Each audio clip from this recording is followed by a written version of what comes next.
We're going to talk about standards today.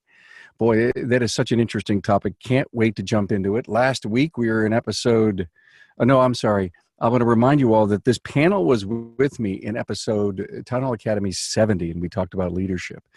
And it was great. It's gotten a ton of views and listens, and I sure appreciate that. And this is going to be one of our series. Boy, last week, improving your soft skills, episode 76. And next week, we're going to talk about low-hanging financial fruit. What will improve your business? It's going to be great. Did you see anyone? There's a brand new show that I released. I think most of you have. It's called For the Record. And it was in incubation since like January. And every time I've ran it by anyone in the industry, they said, I can't wait to get on and do a rant with you or for you, Carm, and let's get this thing out. And so it is a singular message that comes from someone in the industry about something they just may have waiting on their shoulders that they want to get out. And I heard from my friend Cecil, who says, I have one, I have two, I can't wait. Get me to record. So frankly, for you, Cecil, I just can't imagine what you have built up inside that you would like to go for the record. Okay. Great afternoon here in the sunny Northeast. And I want to thank Jasper Engines and Transmissions for their support of this great Town Hall Academy. Performance and reliability, and that's what Jasper's remanufactured diesel engines provide mile after mile. Jasper's running complete engines are dynamometer tested and horsepower and torque rated. And it's recorded for you. There's a nationwide warranty included too. So talk about incredible, dependable service. Thank you, Jasper, for your support of the Town Hall Academy. Hey, look at business standard. The Business Coaches Lab is just great idea to, get our team together maybe every 5 or 6, 7 weeks and bring up one new additional area of expertise that these coaches work with their clients on. And I picked standards. And, if you recall the last time Rick White was with us, and it was Rick who suggested to me, Carm, we have to do standards.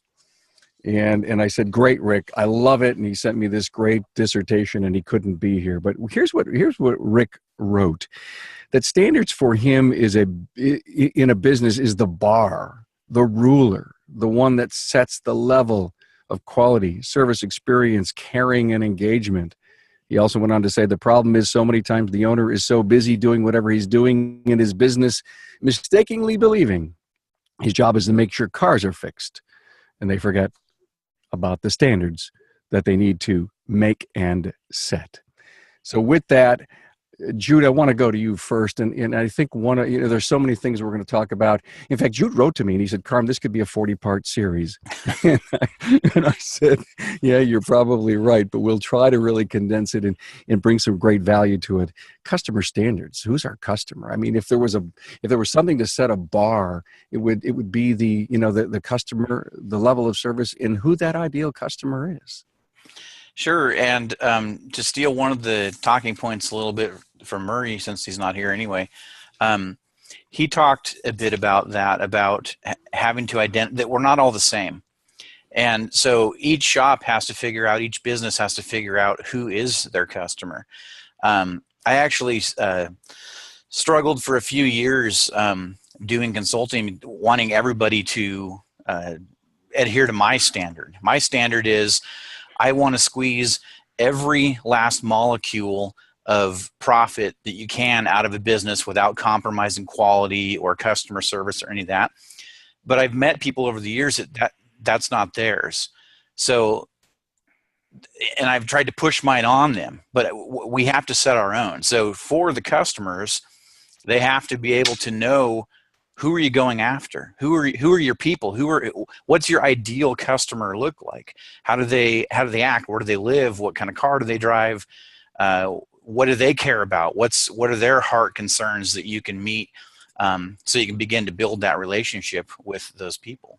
Because if you're just picking anybody, if you're just letting any car that comes in, any person that comes in, anything comes in, that's chaos. It needs to be built around what your business model is, and each individual business has to decide what that is. it's even worse in the fact that if I'm bringing the wrong people into my business, it actually makes my business more difficult, and I can't make people happy. If you define your business very specifically around your client and what you have to offer, your standard, whatever that is, and then that's the person that you attract and bring into your business. I always teach marketing in the sense that my marketing is supposed to do two things for me, not just one. It's not just supposed to find customers and bring them in my door. It's really all about making money. But if you do your marketing right, it's actually going to chase some people away from you. Those customers that are not going to appreciate or like what you have to offer, they shouldn't come in your store.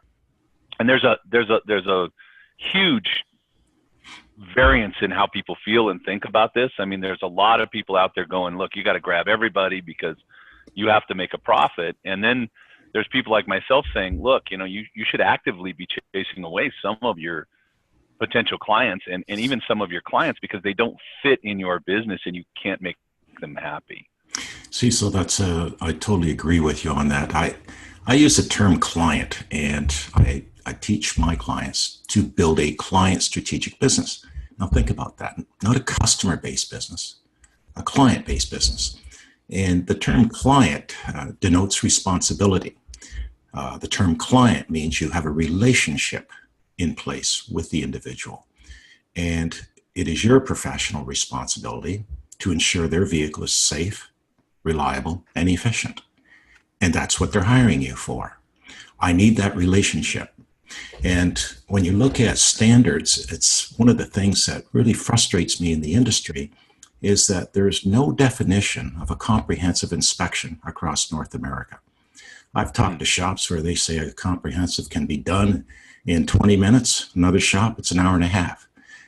There's no definition. And the reason I talk about comprehensive inspections is because that gets you the entire file on the vehicle.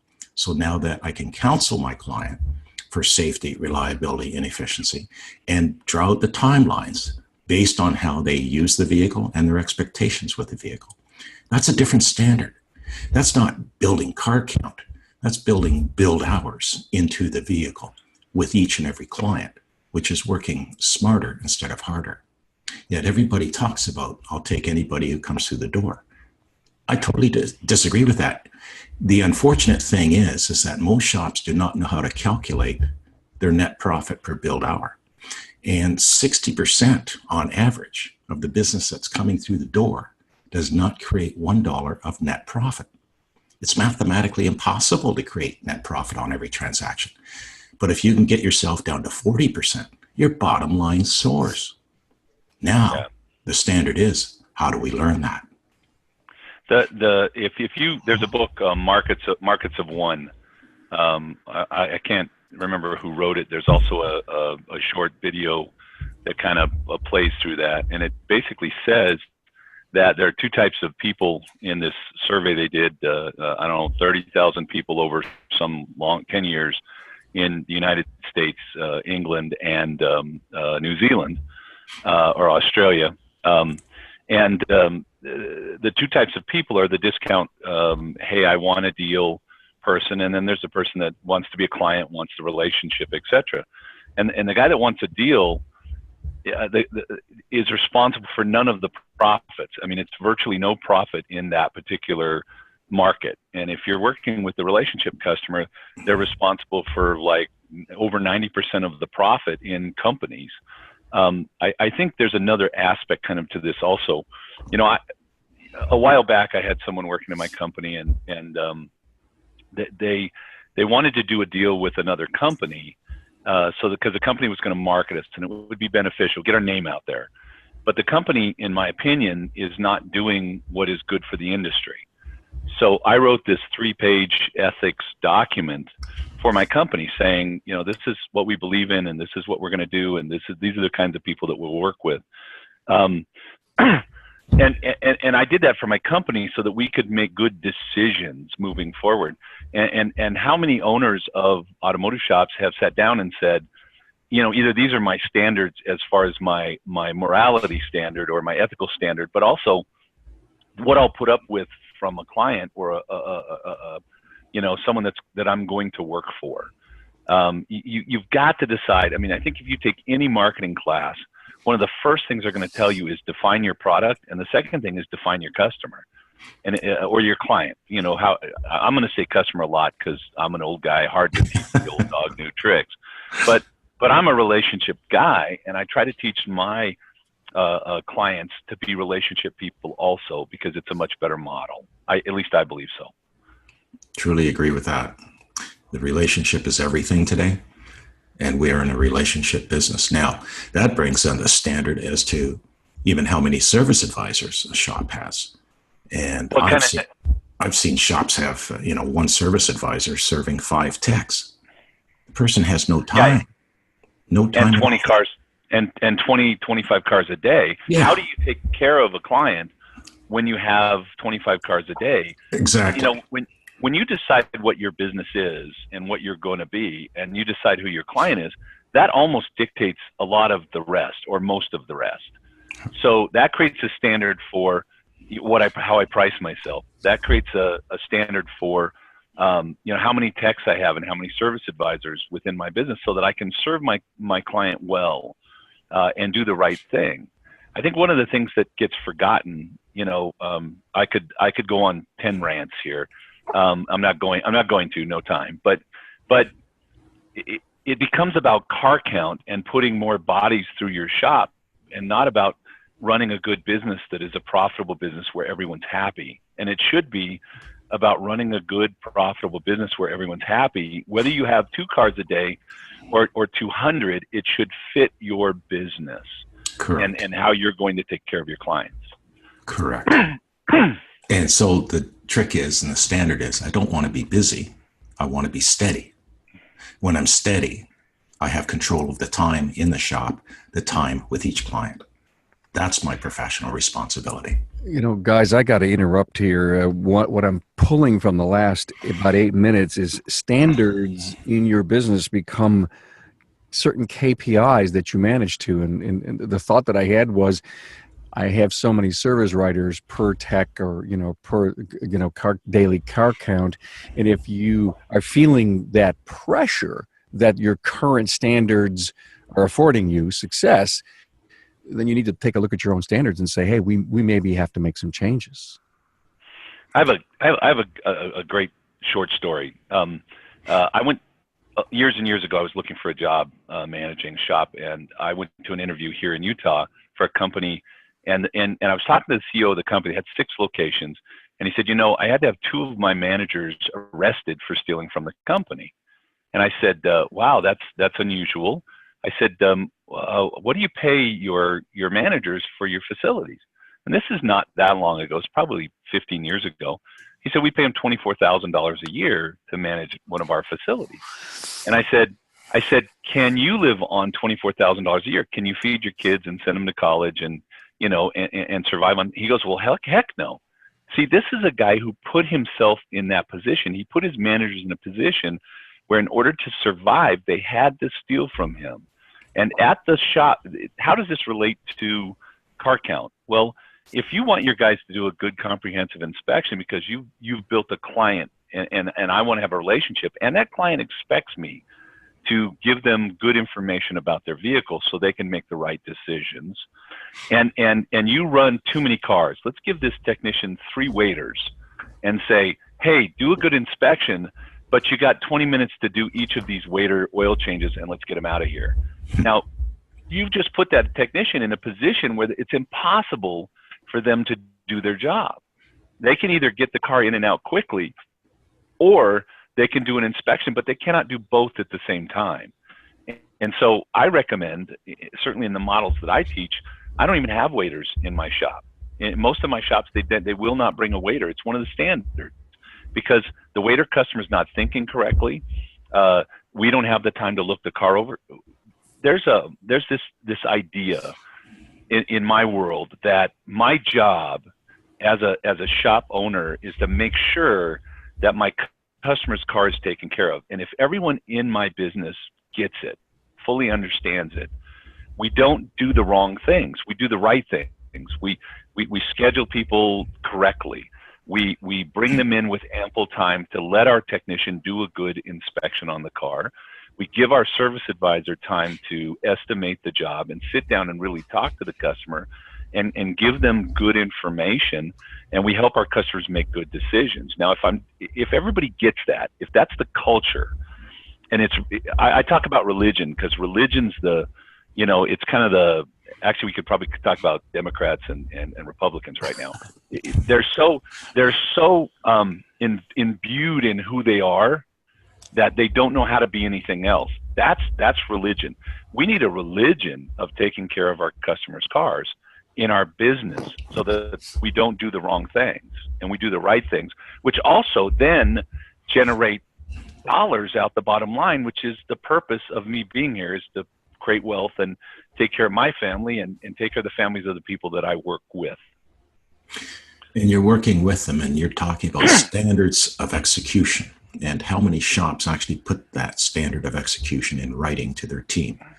And very few do, because most employers do not explain the standards and have conversations with their team about standards and how we're going to do business and why do we want to do it this way and what's in it for you and what's in it for the company. Standards of execution has to be in place. So, Cecil, you're music to my ears. I got to add one more thing here, because there's also a minimum standard of performance, and if I define that, and I start talking about that in my job interview, I'm going to not only attract the better employee or the better potential employee, but I also know when I need to get rid of somebody because they don't meet that standard. And so we had in my shop and the way that we teach our clients minimum standards of work and what you do and how you do it. For my technicians, if you worked with me for a month or two and you couldn't do 7.5 hours of legitimate productivity out of my shop, meaning you did it, we billed it, the customer paid it, you couldn't be in the shop. You didn't fit my championship team, right? And I just think we just don't do enough of that, because I don't think we understand who we really are from the beginning. We didn't set the standard for the business. I'm fixing cars. That's what I know how to do. And I really hope that at the end of the month, there's some money left in the pile. I don't think that most shop owners really understand how much control they really can have over their business, as opposed to I'm at the mercy of the weather and the location and the economy and all of that. And it really begins with who we are and what we're willing to do for our clients. I was driving a customer home, I think it was earlier this week even, and she said to me, she was asking who I was, honestly, because I stay fairly well hidden in the shop sometimes. So I told her who I was, and she said how much she appreciated the shop, and it's the first shop she's ever found that would actually tell them everything that their vehicle needed, and wouldn't try to sell it to them, just was informing her basically, and then would give her a game plan on how to take care of it to maintain it back to the standard that it needs to be reliable. And she said, how many shops she had been to and never had she found that experience. And she was so grateful to find it.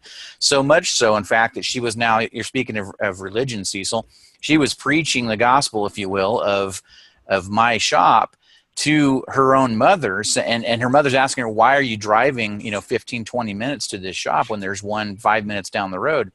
And she explained it to her, basically almost forced her mother to go to the shop. And now her mother won't go anywhere else either, because of the same experience. And so there's so many shops out there still that they're not doing that yet. They haven't figured it out, that it's not, they're afraid to tell the customer the whole story because, well, what if the customer won't do any of the work and I'll lose that business?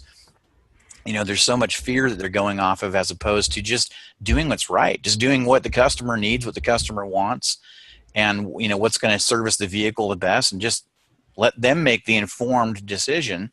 And usually, if they're the right customer, they'll make the right choice. Great story, because obviously her experience came from the fact that the standards in your company have been defined and they're being met. I hope Well, so. I think you create that culture of taking care of that client and their vehicle from start to finish. But there's so many other pieces to it. I mean, we had, when you talk about standards, we had a whole description of standards for the car. What is a leak? What is a seep? What is a drip? When do we tell the customer, I'm sorry, you can't drive that car? When do we suggest coolant hoses or shocks and struts? What are the defining things that say this is legitimate, this is not legitimate in our business, at least for our business? And it all comes from what kind of a business do I want to run, and what do I want my clients saying about me? I want my clients saying, oh my gosh, I'm willing to drive wherever to get that kind of service and care from somebody who really genuinely cares about my car. You're probably, we have shop owners out there probably listening to this that say, yeah, that sounds all very good. Sure, but it's not real world. And I think that's where you go back to your culture of learning. It has to be ongoing. And you're mentioning, Cecil, about the staff and making sure that they have a standard and they are at a certain standard. I always call it the bus door is always open. I'm looking for a team 365 days of the year. And, if I have a level 1 tech that is trying to get to level 2 or level 2 tech trying to get to level 3, that person has their back covered by management. But if a person has no desire to improve themselves and continuously learn in this business, the bus door is open. We will provide every opportunity for you to be the very best that you want to be. But you have to have a standard that you want to achieve excellence. And that is continuous learning. And management's got to do the same thing, continuously learning as well. Well, you certainly have to set the example. But I think that Jude really kind of touched on something that I think is really important. It's the fear that if I get rid of that guy, what am I going to get, or where do I find a tech, or where do I find a service advisor? I mean, I know the guy sucks, and I know that, but I can't tell you how many times I've heard, but you know what? He shows up at 8 o'clock every morning, but he sucks, right? I mean, who cares if he shows up at 8 o'clock? He sucks. He doesn't care about the business. I mean, what do you do with the tech that won't go to classes? You get rid of him, because he's not going to be worth anything. If he is today, 2 years from now, he's not going to be. We accept crappy customers in our business, or crappy clients, because we didn't set a standard and we're afraid we can't go out and get others. We accept crappy employees because we didn't set a standard and we're afraid that we can't go out and get others. I think there's a loyalty factor, and I think you mentioned it. If you're making the effort and you work for me and you care, I'm going to do everything I can to help you get where you need to go. If you're not making the effort, I'm going to throw you out of that bus door so fast, you won't even know what happened to you. Because I can't have people that will not take care of my clients on my team, right? If I'm going to win the Super Bowl or the NBA championship or whatever, I don't have bad players on my team. I love where we're going. As Bambi, who's with us on Zoom, says, "Preach it, guys, preach it." Thank you so much for this. Hey, your customer's old engine or transmission's going to wear out, and when that day comes, because the cars are just hanging out there and they're getting older and older and older. Remember Jasper. Jasper's remanufactured products cost considerably less than a new vehicle, so it just makes sense to choose Jasper for your customers' drive-train solutions. So I took a few notes while you guys were doing such a fabulous job of bringing this whole piece together. I heard the words culture. I heard quality of work. I heard execution. I heard training. I heard diversity. I heard behaviors. I heard processes and procedures, all under the envelope, if you will, on the umbrella of standards. And since we've talked, you've kind of just hit on them a little bit. Any one of these that you'd like to dive into a little bit? Would processes, procedures, training, culture kind of be way up there on the top of a standards list that we can kind of dive into? Let me make a statement before we move that forward. I think that a lot of shop owners, a lot of business owners, they look at the list of things and it seems to be very overwhelming. Cecil or Bob or Jude, you're telling me I need goals. You're telling me, well, I don't know what my shop's going to do. You're telling me I have to put standards in place. You're telling me I need, an ethics statement. You're telling me I need processes and procedures. Oh my gosh, this is absolutely overwhelming for me. Start at the beginning. Decide what you're going to be.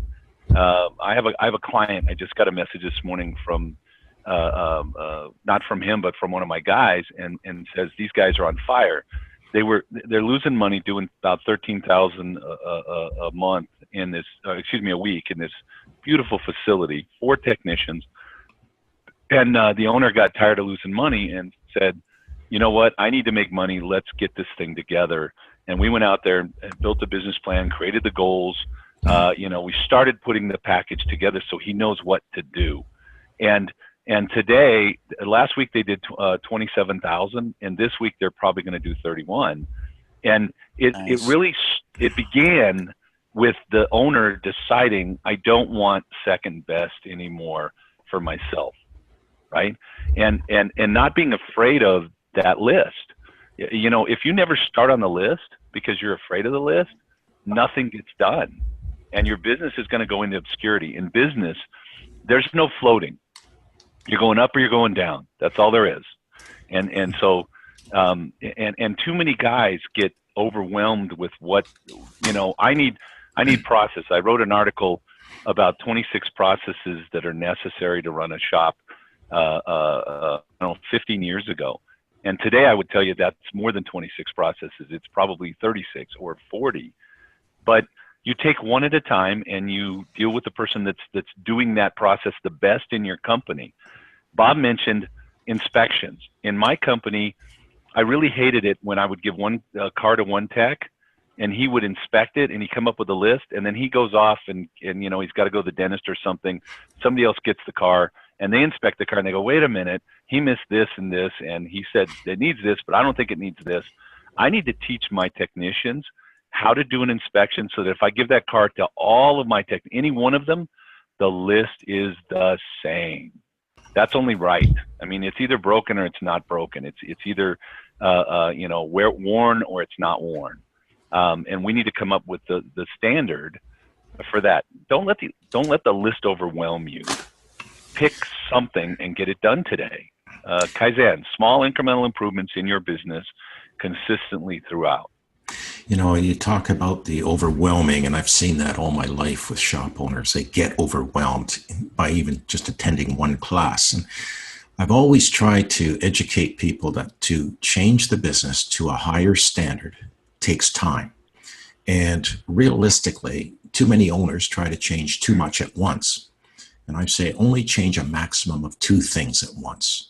Work on those 2 things until they're in place. The accountability, the standard is in place and it's working. Then you move on to the next 2 items. And you keep that going forward. And that's why to really move a business forward is a 2 to 3 year process, because there are things to look after. But trying to do it all at once, you implode because even the staff is confused. What are we doing? Why are we doing this? And you constantly have to go back and continue to improve and visit what you implemented, what you designed, to see if it's still working. Exactly. Well, there's this idea that I'm gonna take some look at my business and I want to improve in some area. I need to create trust with my employees so that when I lead them, they're able to be led. Meaning that last time you had us do something, Cecil, it worked. So the more trust I build with my employees, the more likely I am to make real change in my company, because they trust me and they believe what I have to say. And then if I get my employees involved in that also, and they get to make some of the decisions and come up with some of the ideas, now I've got a culture of that, and now my team is moving at a faster clip and a faster pace. But here's what happens when I bring something in or too many things in, as Bob mentions. We're going to do inspections, and we're going to do good inspections, right?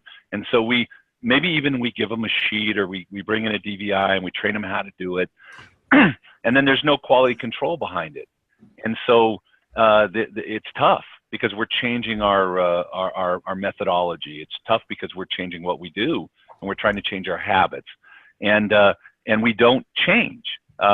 several work orders go through, they don't have an inspection, and nobody says anything.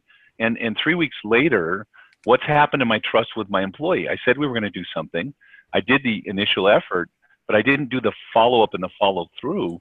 And now I've actually broken trust, and now it's much more difficult to get something in place. So I have a rule in my company.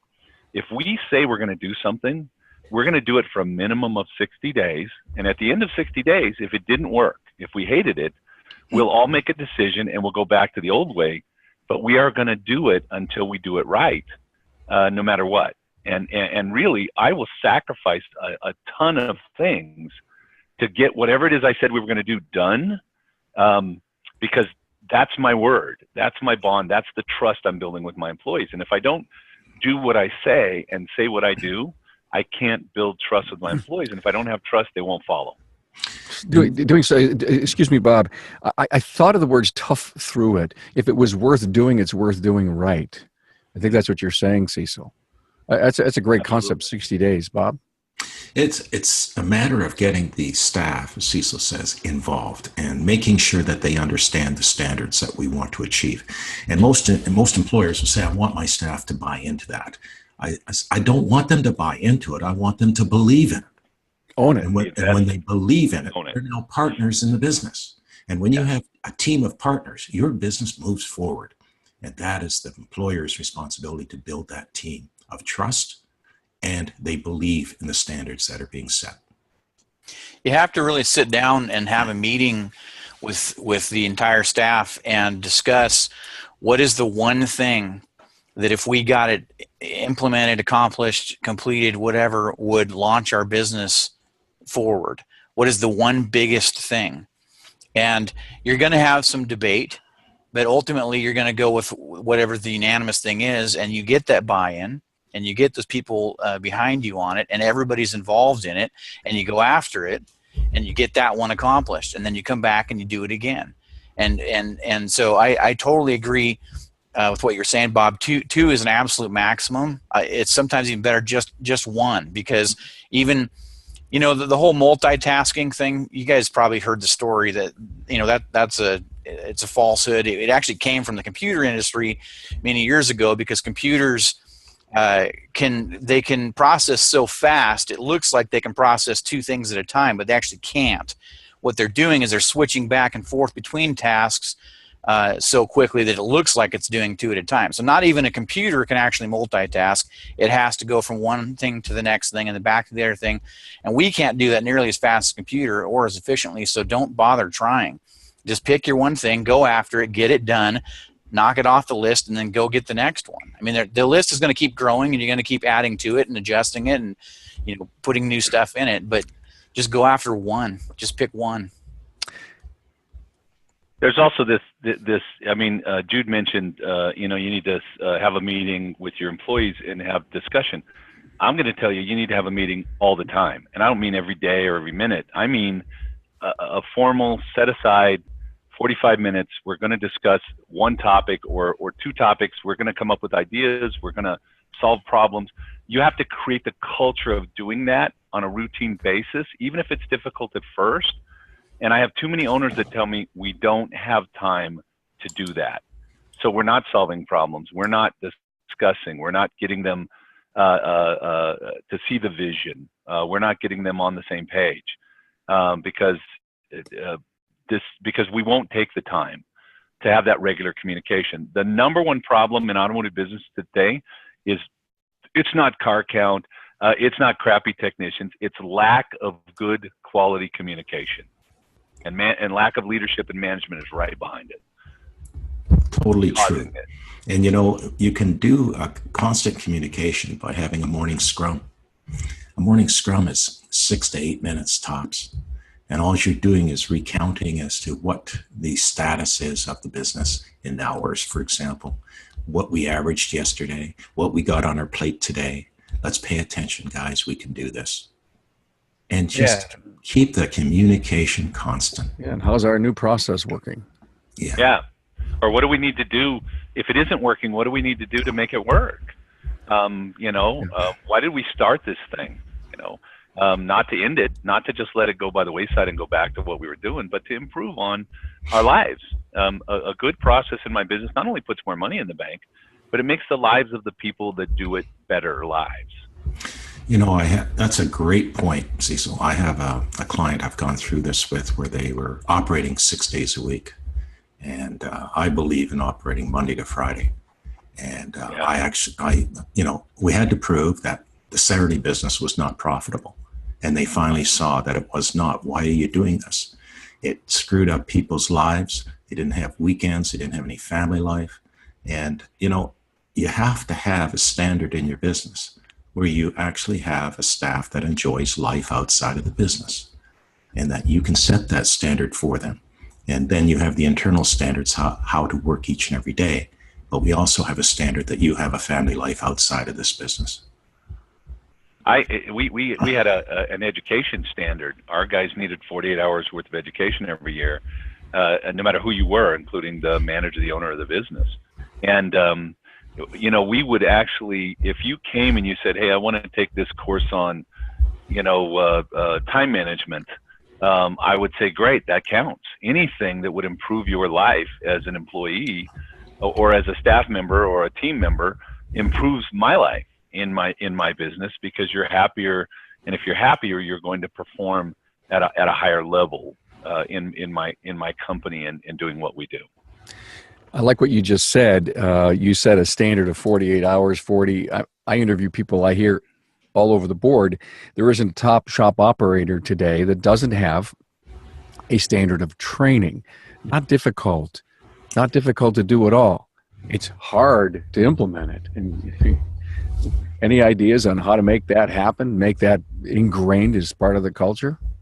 You've got to look at planning your training in advance. And I find too many shops make last minute decisions as to what they're going to go to, and because it sounded good at the time.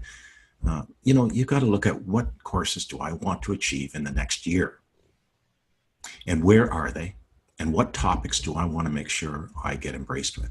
And I've always encouraged people to find the agenda of a class and even contact the instructor yourself to make sure you're going to have your topics covered and in the depth that you need. But people just don't seem to pay attention to that. And then you hear, and I'm sure Cecil and Jude have heard it too, you hear, oh, it's too expensive. Give me a break. It's an investment. You see a tremendous return. And it's too expensive. It's too expensive not to educate yourself. Yes, exactly. Okay. Exactly. I would also tell you, Carm, it's that idea of this is what we're going to do, from leadership down to the staff. We're going to educate ourselves. And if you work here, if I hire you, we're going to talk about education. If I even think about you're going to be hired, because it's part of our requirement and it's in our pay plans. Frankly, if you get your 48 hours, you're going to get paid more. And if you don't get your 48 hours, at some point you won't be here. You can't, because you're not the kind of person that I want to put in front of my clients. You're not living up to the standards of the company. That's right. If you have a shop owner or a business out there, because I know there's a lot that are struggling. I see it on the auto shop owner groups and things like that, and there's people in there that they're excited about doing 5,000 a week, and good on them. I mean, that's great that they're growing to that place. I mean, to a guy who's doing 30 a week or something, that doesn't sound very good. But but for guys like that, I mean, it's going to maybe be hard to be able to make a big investment to go to one of the big national shows, like Vision or ATE in Seattle or those types of things. They're definitely worth every penny and then some. I mean, your ROI on those are huge. But if all you could do, like if your budget is literally zero because you can't even barely make payroll or you're not even paying yourself yet, you could at least sit down with your staff, maybe buy them lunch on Fridays and sit down and watch an episode of this. I mean, pull one up I mean, there's so many of them on there now. if you can't find a topic, I'm sure you can let Carm know and he'll go get it done for you. But every topic under the sun for an auto shop owner and everybody else is in here. And this isn't even the only one. It just happens to be one of the best ones, of course. But well, you got to say that. So thank you, Jude. But I'm not lying. I'm telling the truth. It is. It's not just because I'm on it. It's it's legitimate. It's because Bob's on it. Anyway, okay, I'll get back here. So if you sat down and you watched one episode, I mean, go through, find a subject matter of something that's important to you. Watch it, have a conversation, have a discussion around it. I mean, how is that not training? It absolutely is. And it will help get you to, I mean, to where you're now, instead of 5 a week, you're doing 10. And with 10, you can do a lot more with 10 than you can with 5. So now you can increase your budget and be able to kind of take those stepping stones. It's the same thing. I know Bob and Cecil hear the same thing. I can't afford to bring on a coach. I can't, and some of them are right, because some of them, let's be honest, if we were to bring the full coaching potential to a business, it would literally explode. It's not ready. It's like, putting rocket fuel into a Lego toy or something. So they have to grow to that place to where they can even be able to handle that kind of, RPM ramping things up. You have to make a commitment to your craft. Years ago, I decided I was going to be a technician, and I took classes. Even though my owner didn't support those classes, I went out and learned how to do variable venturi carburetors and how to rebuild axles, and I took every single class that I could take, and because I wanted to be the best technician. When I decided I wanted to be a consultant, I hooked up with Jim Hunt, ESI. I hooked up with Bob O'Connor, RLO. I hooked up with everybody that I could get training from, and begged, borrowed, and stole everything I could so that I could learn as much as possible, because this is how I'm going to make my living. And now I'm kind of on the other side of that, and it's put me in a fairly nice position. It's allowed me to raise my family well. Give my children opportunities, and someday I hope it allows me to retire well. But you need to make a commitment. It isn't just something you do. It's your life. And too many of these guys, our lives are passing by as they're just doing automotive repair instead of doing it well and really, really understanding it and really maximizing their potential. Yeah. Just fixing cars. Yeah. By the way, Jude, thank you so much for your confidence in what we're doing here and the catalog library. When I heard you say, just go listen to a show, go watch a show, I started to think about the incremental changes that education, no matter of what type, can make to a business if there's a serious plan of accountability and you're committing to change. And you offered my support to the industry. Believe you me, I do emails every week when someone says, I thought I heard, do you have an idea? And I may send a collection of episodes for people to listen. We have over 400 now out there for people. And one of the things that was talked about at the top of the show was about the ideal customer. Well, we've done 2 shows on the ideal customer, the avatar, and how to define that. So it's right there. And if that's a big part of developing a standard, of course, we've had a great Town Hall Academy on that twice. Wow. Well, I'm going to give one more shout out to Jasper, and then we'll kind of find some level of conclusion here. Why purchase a Jasper quality remanufactured product? Well, it's their people. What a great people company Jasper is. A Jasper associate is dedicated to high quality customer service, committed to excellence, professional, and has a pride of ownership that's part of a 100% owned company. All the associates own that company. I've been there, I've met their president, I know a bunch of people in the field. Great company. Wow. I guess I asked the question about 10 minutes ago. First of all, I love where you guys went with this. This was great. I love the banter. But I asked the question, and I tossed up a bunch of standards. In our remaining time here, you want to pick one and dig down, or you just want to keep the open forum? Should we talk about the value and the reasons of procedures, processes, operations? Should we talk about culture, quality of work? Should we talk about execution? Well, you seem to want to talk about process, so let's have that conversation for the next few minutes. Yeah. I've decided that I want to have a certain type of client. That client expects a certain level of customer service from us, and rightfully so. They also expect us in some way to take care of their vehicle. And if I'm going to do that, I need to create procedures and processes on how to do those things. Inspection procedure. Here's what we do. I have a 3-page list of how we inspect a car because I built that when we did, when I was running the shop. And this is the process that we teach. Now, why do we have a documented written process? For one, because it makes it difficult to change. Because if I bring a strong-willed person into my company and they want to do it a certain way and we don't have a documented processes, eventually my process is going to get changed to their process instead of mine. They're more strong-willed. They're going right. Each bay has a fiefdom. Yes. No. The whole shop is the shop. There is no fiefdom. I know. It's a dictatorship. Right. Well, it's a benevolent Excuse me. It is a democratic republic run by a benevolent dictator. That's what it is. Okay. Now, here's the other part of that, Carm. I'm going to have people come and go, like it or not. I might have the best crew in the world. They may all be family. They may all love me. But frankly, at some point in time, someone's going to leave my business, and I'm going to have to bring somebody else in. When I have a documented process, it is so much easier to teach and train that person and bring that person up to speed much more quickly, and it creates a consistent result. And here's one of the most important things about your business. You need to be consistent. If I'm consistently one way, and then one day I change, everybody goes, "Oh my gosh, what happened to Cecil? He changed."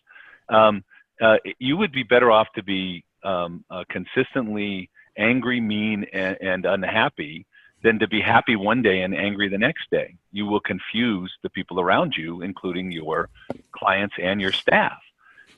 Process creates consistency of result, and process creates consistency of profit, and process makes it easier to teach people how to do it and create that consistency within my business. And my customers want and expect consistency, clients, whether I like it or not.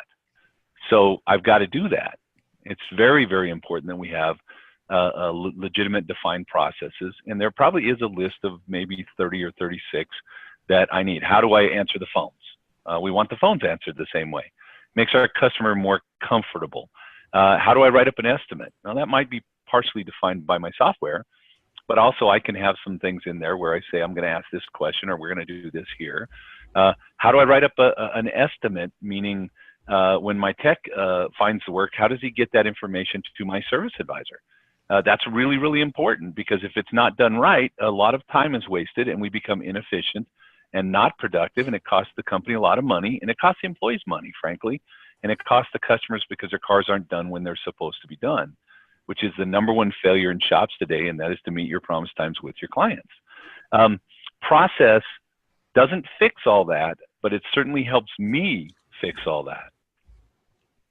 I have, if somebody out there is like overwhelmed at this thought that Cecil's bringing up, there's a great resource, and again, it's free, so you can't give me the I can't afford it excuse.